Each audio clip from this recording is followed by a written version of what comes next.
இன்னைக்கு வெலா ஹாஸ்பிட்டல்ல world's first கிடையாது. இன்னைக்கு திருப்பி ஆரம்பிக்கிறேன். இன்னைக்கு வெலா ஹாஸ்பிட்டல்ல India's first intestinal rehabilitation unit ஆரம்பிக்கிறோம். இது மெயினா சின்ன குழந்தைங்களுக்காக ஆரம்பிக்கிறோம். இந்த பர்பஸ் என்னன்னா, பல குழந்தைங்க பிறக்கும் போதே சிறுகுடல் இல்லாமையோ இல்ல சிறுகுடல் இருந்தாலும் அது வேலை செய்யாமையோ பிறக்கிறாங்க. இந்த குழந்தைங்க எல்லாம் பிறந்து கொஞ்ச நாள்லயே இறந்துருவாங்க. இவங்களை காப்பாற்றணும்னா டிபிஎன் கொடுத்து, அதாவது வெயின் வழியா ஆகாரம் கொடுத்து, ஒரு அளவுக்கு ஒரு வயசு வந்தப்புறம் இந்த சிறுகுடல் அறுவை மாற்று சிகிச்சை பண்ணா இவங்களுக்கு பிழைக்கிறதுக்கு ஒரு வாய்ப்பு இருக்கு. ஆனா இந்த மாதிரி பண்ணி காப்பாத்துறது ரொம்ப காம்ப்ளிகேட்டட் விஷயம். இதுக்கு ஒரு தனி யூனிட் வேணும்.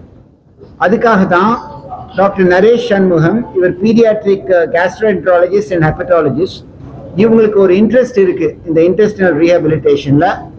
இவங்களுடைய பொறுப்பு என்னன்னா, இந்த குழந்தைங்களை டிரான்ஸ்பிளான்ட் பண்ணாமையே காப்பாற்ற முடியும் அப்படின்னு இவங்க கொண்டு வருவாங்க. இவங்க வழியில இந்த பக்கம் இருக்கிறது டாக்டர் அனில் வைத்தியா. இவங்க intestinal transplant surgeon, intestinal and multivisceral transplant surgeon. இந்தியாலேயே இவங்க தான் ஃபேமஸ் சர்ஜன். இவங்களும் நம்ம யூனிட்டோட ஜாயின் பண்ணியிருக்காங்க. இவங்க ரீஹபிலிட்டேட் பண்ணி இந்த குழந்தைங்களை ஒரு 10 கிலோ வரைக்கும் கொண்டு வருவாங்க. இந்த குழந்தைங்கெல்லாம் பிறக்கும் போதே சமயத்துல 1 கிலோ 1.5 கிலோ தான் பிறப்பாங்க.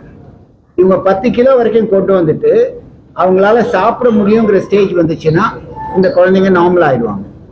சாப்பிட முடியாதுங்கிற ஸ்டேஜ் வந்துச்சுன்னா இவங்க இன்டெஸ்டினல் டிரான்ஸ்பிளான்ட் பண்ணுவாங்க. சில குழந்தைங்களுக்கு இன்டெஸ்டினல் டிரான்ஸ்பிளான்ட்டும் லிவர் டிரான்ஸ்பிளான்ட்டும் சேர்ந்து பண்றதுக்கும் ஒரு வாய்ப்பு இருக்கு. ஸோ இந்த மாதிரி ஒரு ஸ்பெஷலைஸ் யூனிட் இன்னைக்கு ஆரம்பிச்சிருக்கும். இந்தியாவில் இன்டெஸ்டினல் டிரான்ஸ்பிளான்ட்ங்கிறது ரொம்ப ரேர். இது ஒரு புது வியாதி. நம்ம ஹாஸ்பிட்டல்லையும் நம்ம ஒரு குழந்தை பார்த்தோம், 4 வயசு குழந்தை பண்ணி ரொம்ப நல்லாச்சு. நீங்க ஏற்கனவே பார்த்துருப்பீங்க. இந்த மாதிரி பண்றது வருஷத்துக்கு ஒரு 10 டிரான்ஸ்பிளான்ட் கூட இங்க பண்றது கிடையாது. இப்ப தமிழ்நாட்டில் இப்ப பண்ண ஆரம்பிச்சிருக்கோம். இது எல்லா குழந்தைங்களுக்கும் அவைலபிளா இருக்க போது சிஎம் ஸ்கீம்லயும் கேட்டு இதை பண்றதுக்கு செய்யறதுக்கு ஒரு வாய்ப்பு இருக்கு. அதனால இவங்களுக்கு தான் பண்ணுவோம், இவங்களுக்கு தான் பண்றது இல்லைன்னு இல்லை. எல்லா குழந்தைங்களுக்கும் இதை இந்த சர்வீஸை ஆஃபர் பண்றதுக்கு ஒரு வாய்ப்பு இருக்கு. இது ஒரு ரொம்ப ஹைலி ஸ்பெஷலைஸ்ட் ஃபீல்டு. இது கிட்னி டிரான்ஸ்பிளான்ட்டை விட ஹைலி ஸ்பெஷலைஸ்டு, லிவர் டிரான்ஸ்பிளான்ட்டை விட இது ஹைலி ஸ்பெஷலைஸ்டு, இன்டெஸ்டினல் டிரான்ஸ்பிளான்ட் இப்போ பாசிபிள். இதுல ஒரே அட்வான்டேஜ் என்னன்னா, இப்போ லிவர் கிட்னிலாம் நிறைய பேருக்கு தேவை, இன்டெஸ்டினல் டிரான்ஸ்பிளான்ட் நம்ப கம்மி. அதனால ஆர்கன் அவைலபிலிட்டி கூட அந்த அளவுக்கு ஒரு பெரிய பிரச்சனையா இருக்காது இன்டெஸ்டினல் டிரான்ஸ்பிளான்ட். அதனால இந்த அட்வான்டேஜும் இருக்கு.